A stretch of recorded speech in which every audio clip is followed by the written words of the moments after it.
केंद्रीय मंत्री, प्रखर प्रवक्ता, सांसद रविशंकर प्रसाद जी आपको संबोधित करेंगे। बगल में पार्टी की माननीय राष्ट्रीय प्रवक्ता साजिया इल्मी जी हैं। मेरा विनम्र निवेदन है माननीय रविशंकर प्रसाद जी से कि आपको संबोधित करें।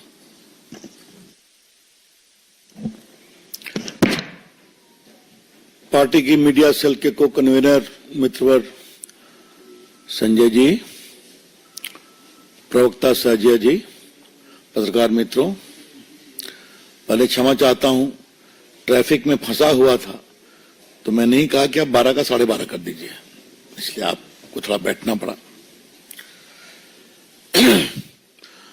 मित्रों, हम उम्मीद करते थे कि तीसरी बार सत्ता से बेदखल होने के बाद Congress party,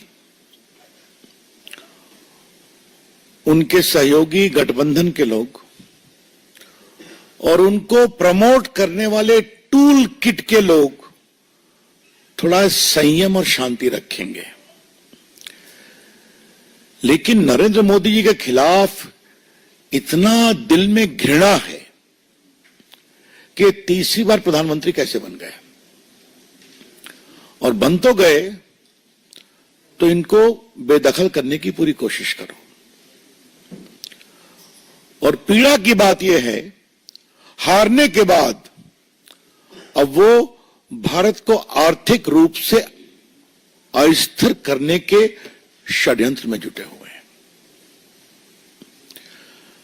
On behalf of the National Forum of the BJP, we would like to say with full sense of responsibility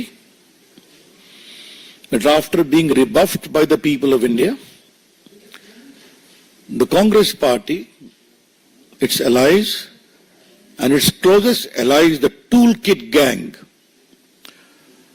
have conspired together to usher in economic anarchy and instability in India.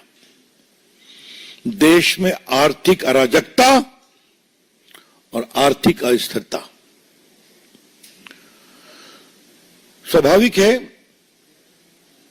Hindenburg is again at the same game. ये report शनिवार को release होती है, रविवार को हल्ला मचता है ताकि सोमवार को पूरे कैपिटल मार्केट को अस्थिर कर दिया जाए।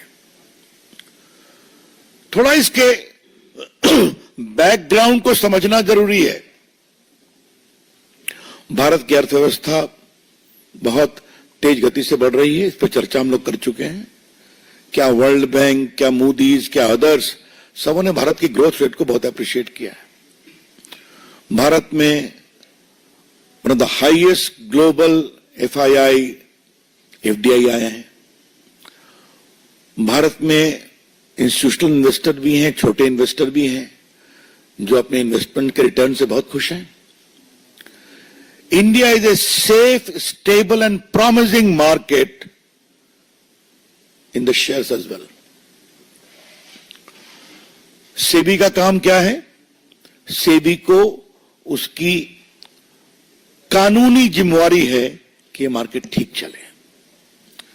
और जो मित्र इसको फॉलो करते हैं, आपको मालूम है कि सेबी एक्ट में सुनवाई का प्रावधान है, निर्णय होता है, उस निर्णय के खिलाफ एक अपील का भी प्रावधान है, जहां जजेस भी बैठते हैं, हाई कोर्ट के चीफ जस्टिस या सुप्रीम कोर्ट रिटायर्ड जज, और उसके खिलाफ एक अपील का प्रावधान सुप्रीम कोर्ट में भी है।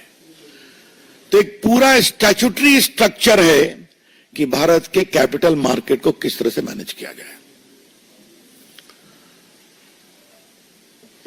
अब मैं एनआरकी के कुछ उदाहरण आपको देना चाहता हूं। मैंने जानबूझ के जिम्मेवारी से इकोनॉमिक एनआरकी के शब्दों का प्रयोग किया है।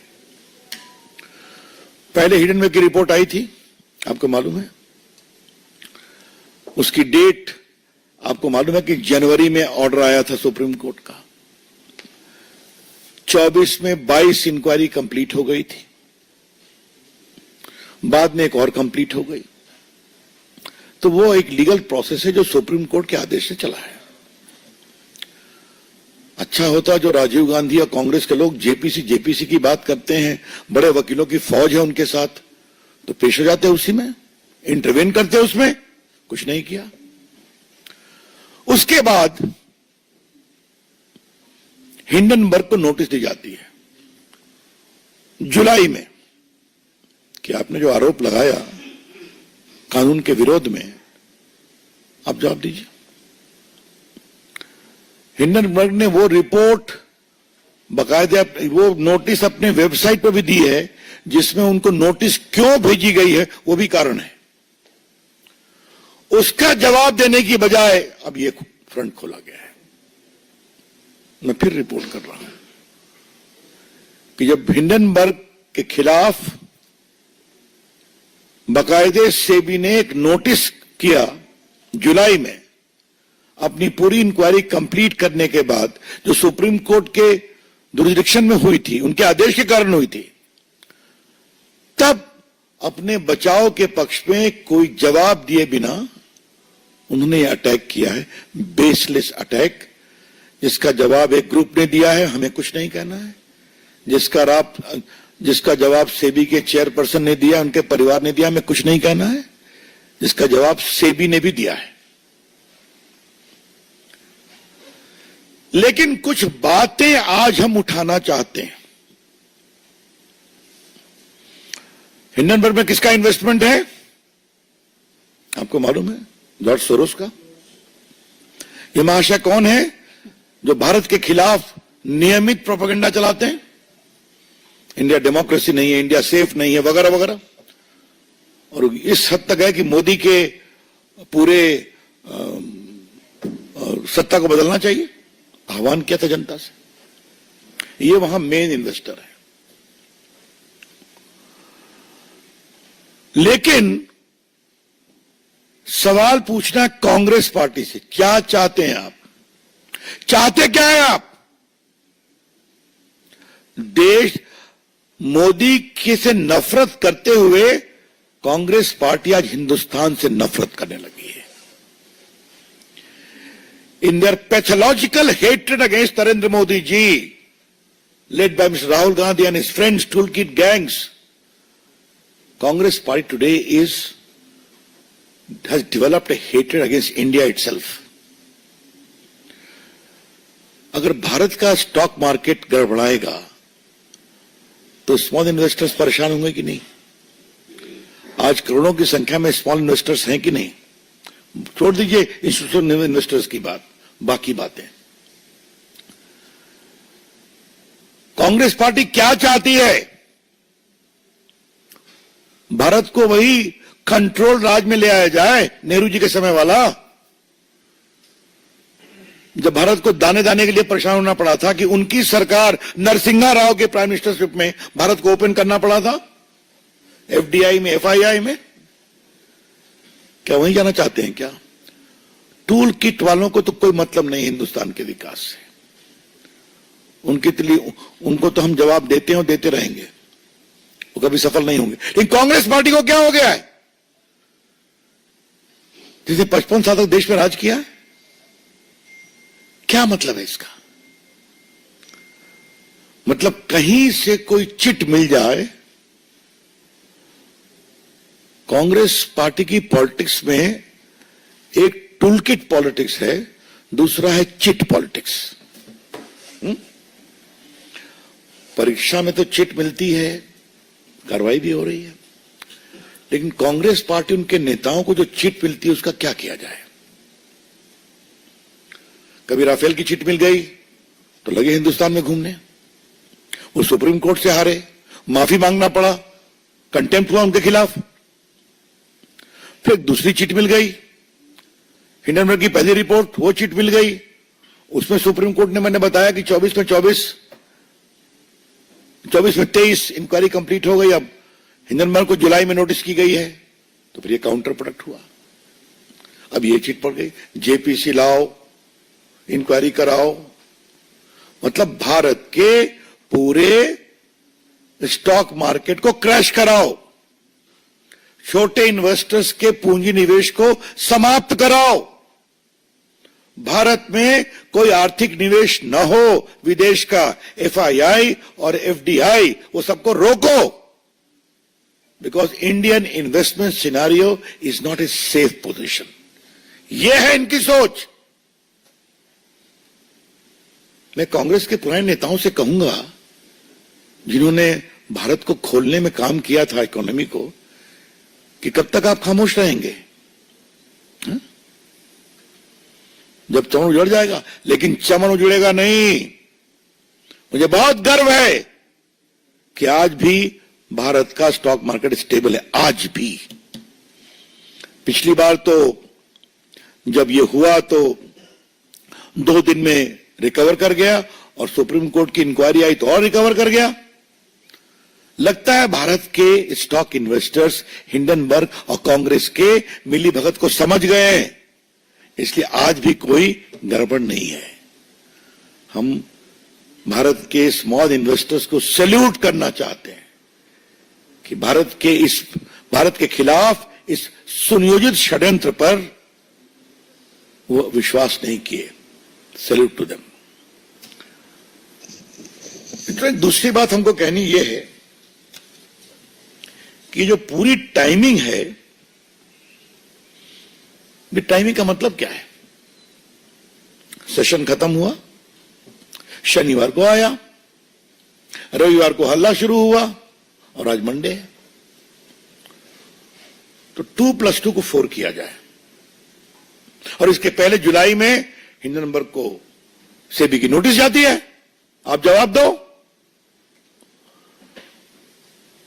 तो एक शब्द है, लीगल शब्द है, there is too many suspicious circumstances surrounding this.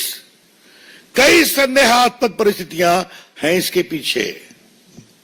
जनवरी में सुप्रीम कोर्ट के आदेश, 22 इंक्वायरी कंप्लीट, एक और कंप्लीट हो गई 23।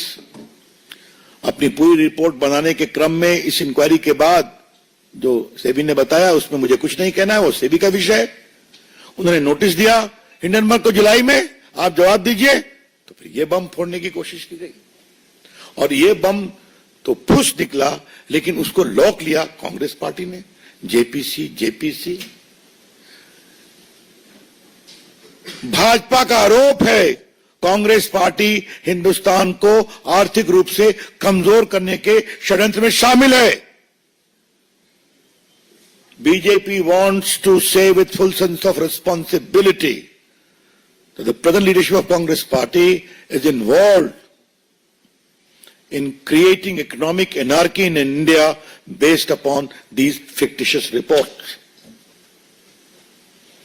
कांग्रेस पार्टी के जो 2-3-4 प्रदेश बचे हैं, मैं उनके मुख्यमंत्रियों को कहूंगा कि आपके यहां विदेशी पूंजी निवेश नहीं हो क्या? नहीं आए क्या? जिस ग्रुप को लेकर के रोज वो माला जपते हैं, उस ग्रुप के काफी पूंजी निवेश तो उन प्रदेशों में भी हो रहे हैं। तो क्या मामला है? क्यों है ये?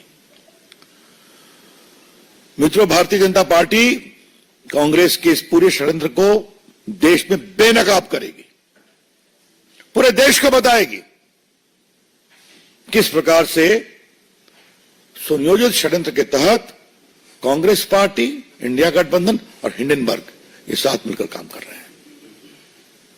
इसीलिए फिर रिपीट करूंगा, जुलाई में नोटिस, सुप्रीम कोर्ट के निर्देश पे इंक्वायरी कंप्लीट, अब आप जवाब दो, फिर ये आ गए मैदान में। और याद करिए, सुप्रीम कोर्ट के सामने लंबे हियरिंग में एक बार भी कांग्रेस पार्टी या टूल किट के लोग इन्वॉल्व नहीं हुए। क्या हमें यह कहना है? और याद करिए, एक बार राहुल गांधी ने कहा मेरा भी फोन कौन सा था संजय, जो पेगासिस, थैंक यू पेगासिस। अब सुप्रीम कोर्ट इंक्वायरी चली तो हमें लगा राहुल गांधी कम से कम अपना फोन तो दे देंगे कि उनकी फोन की भी जांच हो जाती। नहीं दिया। अब क्यों नहीं दिया? उस फोन में क्या था, क्या निकलता, कैसे निकलता, छोड़ दीजिए। तो आप खाली आरोप लगाएंगे और भाग जाएंगे, और इंक्वायरी आएगी तो उसमें जाएंगे नहीं। ये टोटल है। तो मित्रों, हम देश को आश्वस्त करना चाहते हैं कि भारत नरेंद्र मोदी की अगुवाई में तीसरी इकोनॉमी को बनना है तो बनेगा। मनमोहन सिंह की सरकार ने फ्रेजाइल इकोनॉमी छोड़ा था, 11th या 12th पर थे, 5वीं पर ले आए। भारत में पूंजी निवेश होता था। मैं आज आपको बताऊं, 2012-13 में मैं न्यूयॉर्क में गया था एक एड्रेस करने के लिए, तो पूंजी निवेशक मुझसे मिलने आए। मैं बीजेपी का उसमें मुख्य प्रवक्ता था। क्या हम लोग भारत से अपनी संपत्ति वापस लगा लें क्या? मुझे कहा कि प्लीज हैव पेशेंस। तो ये करना चाहते हैं ये लोग। तो इसलिए हम, और एक अंत में सवाल पूछना है, और ये सवाल बहुत इंपॉर्टेंट है पूछना। मनमोहन सिंह के 10 साल के शासन में तो खूब स्कैम हुए थे। 2G स्कैम, कोयला स्कैम, कॉमनवेल्थ स्कैम, अंतरिक्ष देवा स्कैम, उसमें पूंजी निवेशक विदेश के थे। Augusta Westland. उस समय ऐसी रिपोर्ट क्यों नहीं आती थी? मैं फिर रिपोर्ट करूंगा। उस 10 साल के शासन में इतना अधिक घोटाले, घपले, स्कैम हुए, जिसमें कई विदेशी इन्वेस्टर्स भी इन्वॉल्व थे, उनका पैसा इन्वॉल्व था। उस समय से रिपोर्ट क्यों नहीं आती थी? यही दिखाता है टूल किट क्या है, कांग्रेस पार्टी का षड्यंत्र क्या है, और भारत को कमजोर करने की मंशा क्या है। इसे हम सफल नहीं होने देंगे, ये हम कहना चाहते हैं। नहीं तो एक दूसरा विषय आपके सामने रखना है। ममता जी, आपके राज्य में, बंगाल में क्या हो रहा है? एक महिला डॉक्टर के साथ बलात्कार किया गया, दरिंदगी की हद कर दी गई।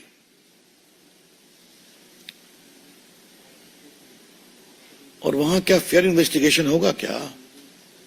आज मेरे पास सब है कि जो कमेटी बनी उसमें साइकियाट्रिस्ट भी हैं। वहां के डॉक्टर कह रहे हैं कि वो रात में आराम करने क्यों गई थी ऊपर में, तो 2 बजे अगर किसी का शिफ्ट खत्म होगा तो जाएंगे नहीं क्या? हमारा आरोप है कि कुछ टीएमसी के समर्थकों को भी डाल दिया गया है उस कमेटी में, और किसी को पकड़ करके खड़ा किया गया है, वो एनजीओ एक्टिविस्ट है। और एक खबर भी चलाई जा रही है, मैंने पढ़ा अखबार में कि उसने 4 शादियां की, 3 डाइवोर्स हो गया, एक। क्या मतलब है? इतने गंभीर, आज देश भर के डॉक्टर आज धरने पर हैं, और वहां तो सारी महिला डॉक्टर, बाकी लोग सड़कों पर हैं। ममता जी, आपकी सरकार में तो विपक्ष को जो होता है हम जानते ही हैं, चुनाव में तो होता है जानते ही हैं। मैं कई बार आपसे बात कर चुका हूं। क्या वहां की डॉक्टर बेटियों के साथ बदसलूकी पर भी ये कहा जाएगा? हा? जो बंगाल में हो रहा है वो सरकारी आतंक का खौफनाक सच है।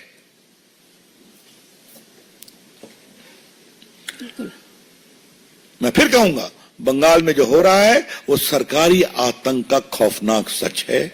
जो एक डॉक्टर के साथ बदसलूकी से जो बलात्कार हत्या हुआ, आप उसकी ठीक से पोस्टमार्टम नहीं कराते हैं, आप इनक्वेस्ट रिपोर्ट ठीक से नहीं बनाते हैं।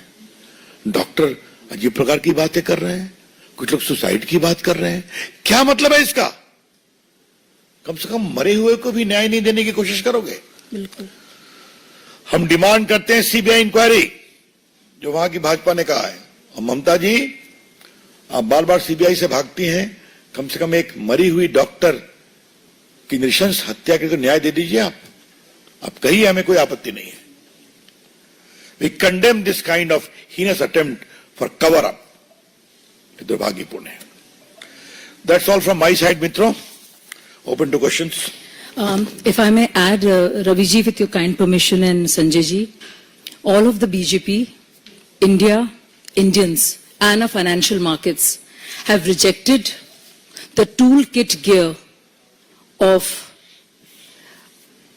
Tukde Tukde gang, which includes the Congress Party, Uncle Soros, Uncle Sam. When I say Uncle Sam, I don't mean America, but you know which uncle I'm talking about. And totally rejects and condemns all the measures that have been taken by this cabal to stop and prevent the economic progress of our country. You see how the stock market has reacted. You see how strong our financial markets are. And we will not let anybody come in the way of our goal to have a Viksit Bharat. Let's take questions now. Any question? Guide करिए आप। रुकिए साहब। एक एक करके देवेंद्र परा sir. जो clarification आया है चाहे सेबी चीफ की तरफ से या फिर अडानी की तरफ से, क्या आप उनसे संतुष्ट हैं? क्योंकि बड़ा जेनरिक सा है वो, और ये तो दिख रहा है कि हितों के टकराव का मामला है, पूरा इन्वेस्टमेंट है, खुद मान रही थी, तो नहीं लग रहा है कि इसमें हितों के टकराव का मामला है। देखिए, उनका स्टेटमेंट आपने भी पढ़ा है, बहुत अनुभवी पत्रकार हैं देश के, मैंने भी पढ़ा है। उन्होंने विस्तार से दिया है कि जिस समय वो प्राइवेट सिटीजन थी उन्होंने किया था, अच्छे इन्वेस्टर्स हो रहे हैं, इस फील्ड में रहे हैं, और मेरे यहां इंस्टीट्यूशनल मैकेनिज्म पूरा है रिक्यूज करने का। हमने रिक्यूज किया है और डिस्क्लोज किया है। तो हमने सारी बातें लिखी हुई हैं, तो फिर उसको अविश्वास क्यों करना है? और अडानी ने भी कहा है, पहले भी ये करते थे, बाद में भी करते हैं, तो एक प्रकार से उनका सिंगल पॉइंट एजेंडा चल रहा है अडानी के खिलाफ। जवाब उन्हें दिया है। हम तो लार्जर पॉलिटिकल इशू के लिए यहां पर हैं। यतीन्द्र शर्मा टीवी। कांग्रेस ने आरोप लगाया कि आरोप हिंडनबर्ग ने सेबी पर लगाए हैं, बीजेपी के जवाब दे रही है आरोप अडानी पर है, बीजेपी भी जवाब दे रही है, उनकी भी मोहब्बत छुप के हो रही है। गिना हम मोहब्बत छुप के नहीं, खुलकर करते हैं। हमें मोहब्बत देश के स्मॉल इन्वेस्टर से है, हमें मोहब्बत देश के आर्थिक विकास से है, हमें मोहब्बत भारत की आर्थिक स्टेबिलिटी से है, जिसको तोड़ने में वो लगे हुए हैं। आनंद Pandey TV 9।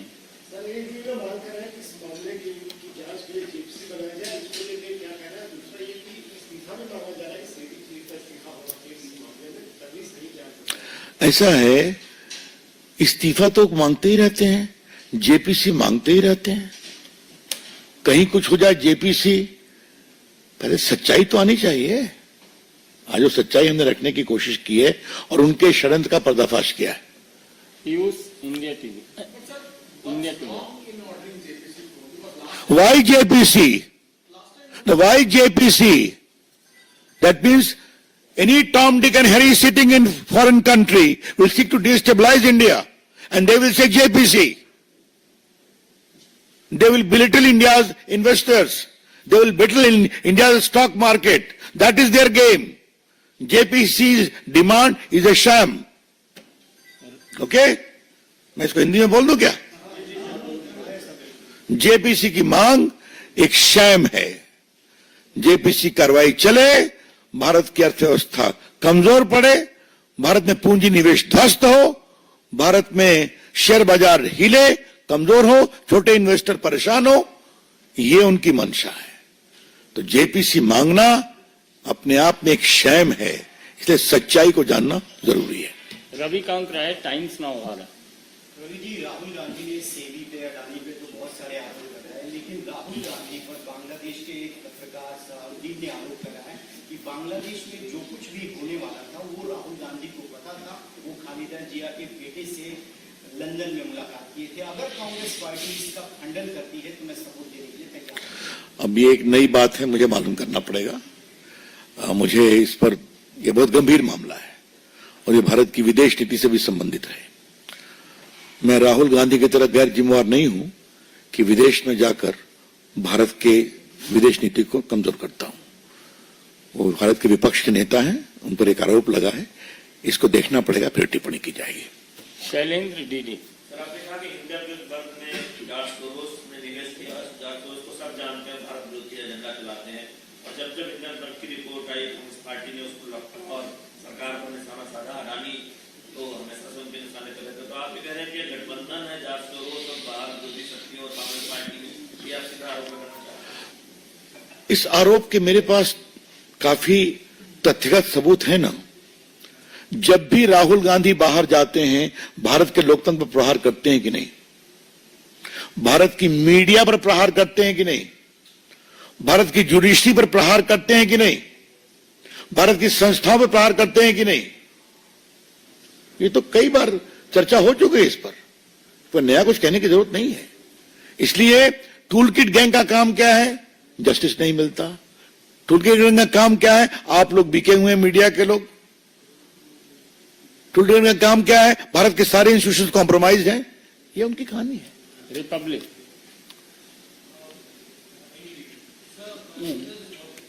Sorry. So Rahul Gandhi's allegation also means that this is an attack on institutions like Supreme Court and CBI. Obviously. But by the way, since when has Rahul Gandhi learned to respect institutions? Remember a very famous television portrait when he was tearing the ordinance of his own government? It is nonsense. Does he care for the institution of the Prime Minister even of his own government? If we mention even half of the belligerence with which he complains against media people, what will happen to us? So we all know it. Sanjay Sharma अंतिम प्रश्न है क्योंकि आप लोग को आगे भी काम होगा।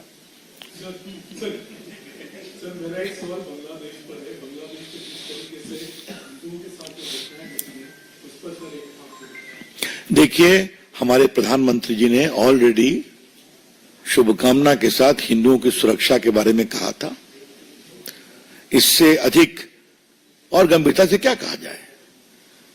वहां हिंदू बड़ी संख्या में हैं। अल्पसंख्यक रहते उनके अधिकार हैं, उनके मंदिर हैं, उनके पूजा स्थल हैं। तो हम भी चाहते हैं हिंदू सुरक्षित रहे। तो ये प्रधानमंत्री के लेवल से बताया गया है।